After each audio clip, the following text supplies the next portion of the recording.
Olá, a graça e a paz de Jesus Cristo nosso Senhor. Nós vamos retomar os nossos estudos e vamos estudar desta vez capítulo 3 do Evangelho segundo Lucas. E vamos ler do versículo 23 até o versículo 38. Acompanhe a leitura. Jesus tinha cerca de 30 anos de idade quando começou seu ministério.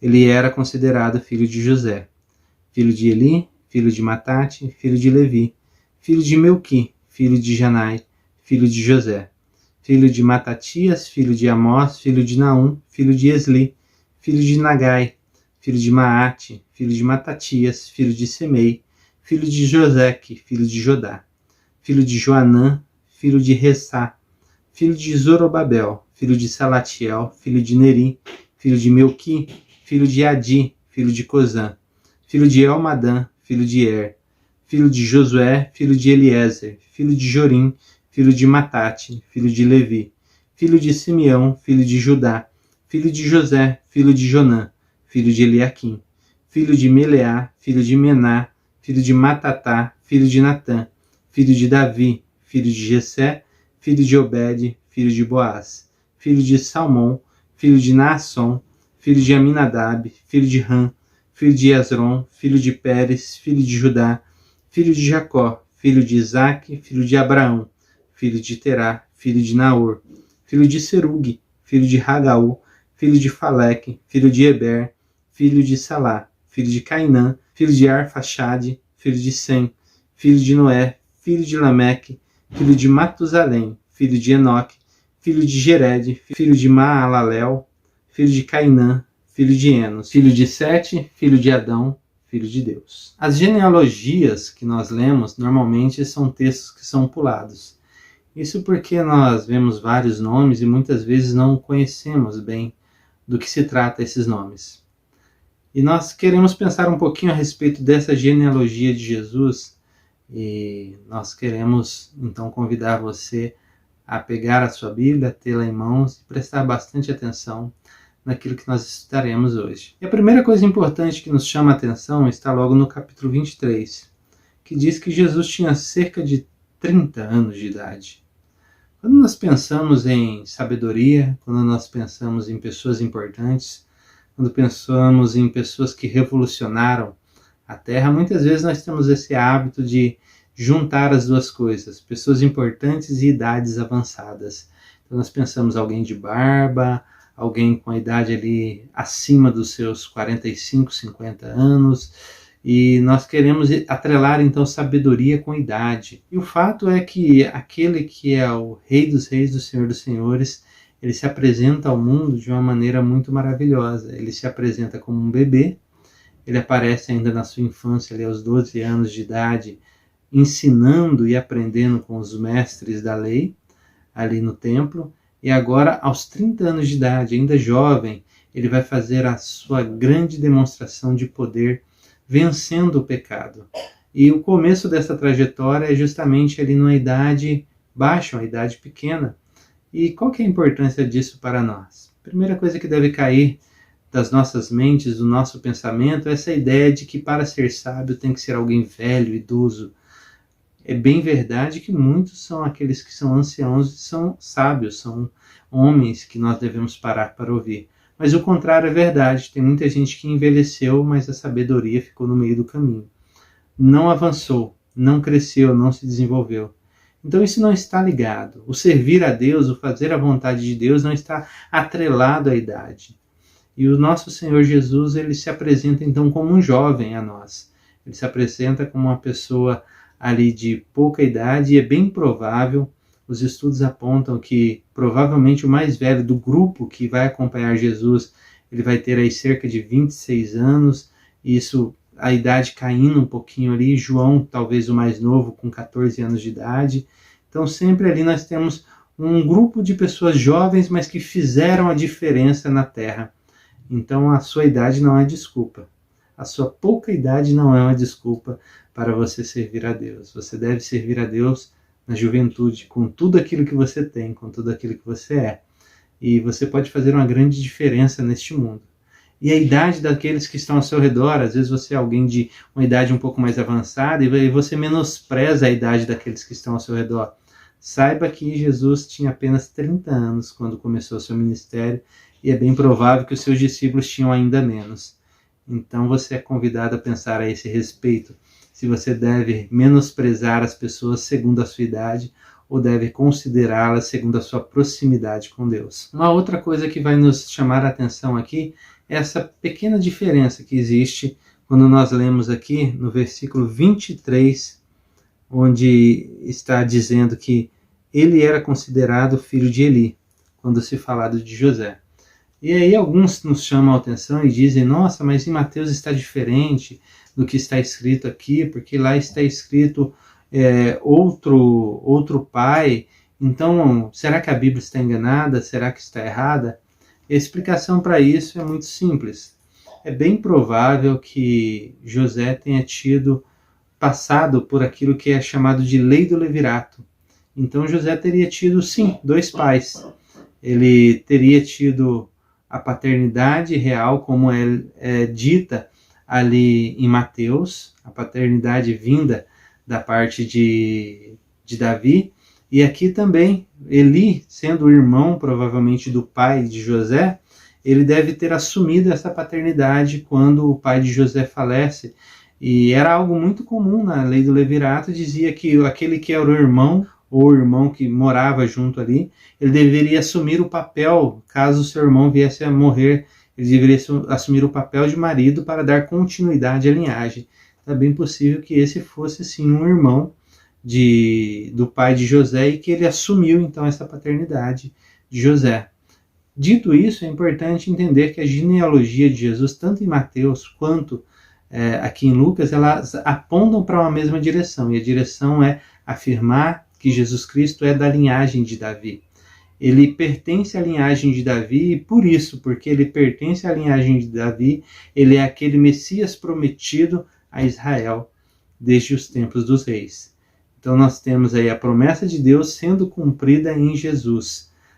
E isso nos chama para outro detalhe muito importante. O fato é que Deus é um Deus que cumpre a sua palavra, é um Deus que zela pela sua palavra. Então é importante você perceber isso. Nós não estamos aqui confiando, depositando a nossa confiança, a nossa esperança, a nossa fé em um Deus que ele é melindroso, uma hora ele está de bom humor, ele faz algo de um jeito, outra hora ele faz de outro. Temos a clara convicção de que o nosso Deus é um Deus constante e imutável. Assim como ele prometeu que viria aquele que pisaria a cabeça da serpente, assim como ele prometeu que viria um que nasceria de uma virgem, assim como ele prometeu que este seria chamado Maravilhoso Conselheiro, Príncipe da Paz, Pai da Eternidade, Deus Forte, Jesus Cristo veio. E ele é chamado de Emanuel, Deus conosco. Ele é chamado de Jesus, Salvador. Ele veio realmente para dar a sua vida, para nos resgatar, para nos salvar. Aquele que é a descendência de Davi, que seguraria o cetro e que comandaria todas as nações, como é dito no capítulo 2 de Salmos, ele chegou, ele está realmente no mundo e ele é descendência de Davi. É importante nós entendermos que é justamente isso que o texto está dizendo. E aqui nos chama a atenção outro fato, de como Deus acompanhou toda a história, usou toda a história para que Jesus fosse trazido ao mundo.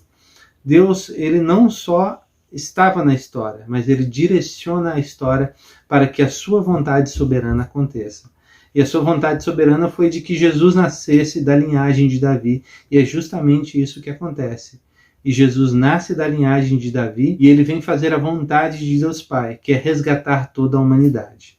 Então nós temos aí a convicção de que podemos crer sim na palavra de Deus, porque ele é um Deus que zela pela sua palavra, é um Deus que cumpre a sua palavra.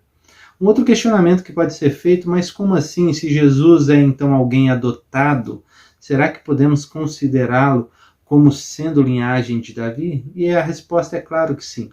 Um filho adotivo, ele tem os mesmos direitos legais de qualquer filho que é nascido biologicamente. E o fato é que Jesus é realmente aquele que é da linhagem de Davi, por ordem paterna. Ele é da linhagem de Davi, segundo os estudiosos também, pela mesma linhagem de Maria, e ele é da linhagem do próprio Deus, porque isso é muito interessante. E a genealogia de Jesus, ela vai até então, até Adão, o primeiro Adão, aquele que infelizmente caiu em pecado e com isso todos nós fomos ali condenados, mas a linhagem de Jesus vai até Deus e é direcionado justamente até Deus para nos informar que Jesus é o homem perfeito, ele é o segundo Adão, ele é aquele que vai vencer a morte, ele é aquele que vai fazer grande diferença na face dessa terra. É importante percebermos isso, essa distinção muito clara, ou melhor dizendo, essa ausência de distinção, porque Deus aqui ele não escolhe um grupo específico, não escolhe uma nação específica, não escolhe homens específicos para trazer a redenção, a salvação. Então a linhagem aqui, ela, se um passo que é a linhagem de Mateus, ela faz aquela referência aos reis, é dividida de 14 em 14, para ficar muito claro para quem lê isso, que olha, Jesus está na linhagem sim de Davi, e ele vem da linhagem ali de Abraão também, ele faz referência a isso de forma muito clara. Aqui em Lucas ele faz questão de dizer, olha, Jesus é aquele que veio para todos porque ele vem de todos. Porque em última instância é justamente isso que acontece. No início não havia etnias, não havia nações, não haviam países. O que havia? Um homem e uma mulher criado por Deus. Adão e Eva criados por Deus. E a partir deles foram então saindo ali os outros clãs, as outras famílias, até começarem a ter um número grande o suficiente para serem chamados de etnias, de nações, de países, até nós termos essas divisões. Mas quando olhamos para a palavra de Deus e olhamos para como Deus criou o mundo, o fato é que todos nós somos descendência, sim, de Adão. Todos nós começamos a nossa trajetória ali, mas Jesus Cristo começou antes, porque ele é um só com Deus, ele é filho de Deus e é um só com Deus, de mesma essência, é o filho unigênito de Deus. E nós temos essa referência na palavra de Deus, isso é muito importante para nosso entendimento. Porque esse que vem agora, ele não é simplesmente um de nós. Ele é concebido pelo Espírito Santo. Ele faz parte dessa linhagem, sim, de Davi, como nos fora prometido. Mas ele tem um algo mais, porque nós estamos falando da humanidade do próprio Cristo. E o próprio Cristo encarnado agora nessa terra, e somente ele poderia fazê-lo. Ele vai pagar pelos pecados de toda a humanidade. Isso nos chama a atenção para mais um detalhe. Jesus Cristo, ele poderia, sim, ter permanecido no céu, sendo ele Deus. Mas ele nos amou a tal ponto, que ele se humilhou ao ponto de se fazer homem e passar pelos dias como nós passamos, passar pelas humilhações que nós passamos, pelas lutas e dificuldades que nós passamos, se envolver conosco a tal ponto de estar ali envolvidos nos nossos problemas diários, aconselhando pessoas, fazendo milagres, comendo, bebendo com eles, se envolvendo com os seres humanos, amando os seres humanos ali, experimentando da vida do ser humano, ao ponto de pagar pelos pecados dos seres humanos ali na cruz e absorver esse castigo, para que o castigo que nos traz a paz ficasse sobre ele. E é justamente isso que aconteceu. O nosso pecado foi pago por Jesus. E só poderia ser Jesus a fazer isso, porque era necessário que um homem, um ser humano, pagasse pelos pecados da humanidade. E como homem, Jesus veio à terra e pagou pelo pecado. Mas era necessário também que esse sacrifício fosse um sacrifício que valesse pela eternidade. E Jesus Cristo, como Deus, faz esse sacrifício que vale para a eternidade, porque ele também é eterno. Então nós temos Jesus Cristo, que é 100% homem, 100% Deus, se sacrificando para pagar pelos nossos pecados, nos dando a possibilidade de salvação. Pois bem, o que entendemos até aqui então, é que esses primeiros 3 capítulos de Lucas apontam todos para Jesus Cristo. Desde o nascimento de Jesus até sua apresentação no templo, ali com Simeão e com Ana, apresentando Jesus no templo como sendo a salvação de Israel. Desde João Batista, esse profeta maravilhoso que aponta para Jesus dizendo ele é o Cordeiro de Deus que tira os pecados do mundo, assim como a sua própria genealogia que aponta, olha, Jesus Cristo é a linhagem de Davi e ele vem do próprio Deus, justamente se faz homem para nos dar a salvação. Então nós percebemos que tudo aponta para Jesus Cristo, e era esse o desejo de Lucas, demonstrar não só que Deus é o Deus dos marginalizados, é o Deus daqueles que estão afastados, é o Deus que aceita o ser humano, é o Deus que cobra do ser humano o arrependimento, a confissão de pecados, mas é o Deus que ama a tal ponto de enviar o seu Filho Jesus Cristo para trazer a salvação. E é necessário que nós, como seres humanos, olhemos para Cristo com essa visão. Olha, Deus nos ama. Deus nos ama apesar de quem nós somos. Ele nos ama tanto que Ele tem um plano desde a eternidade para nos dar a oportunidade da salvação. Então nos rendamos a Jesus, nos voltemos a Ele, porque Ele é a nossa salvação, somente Ele.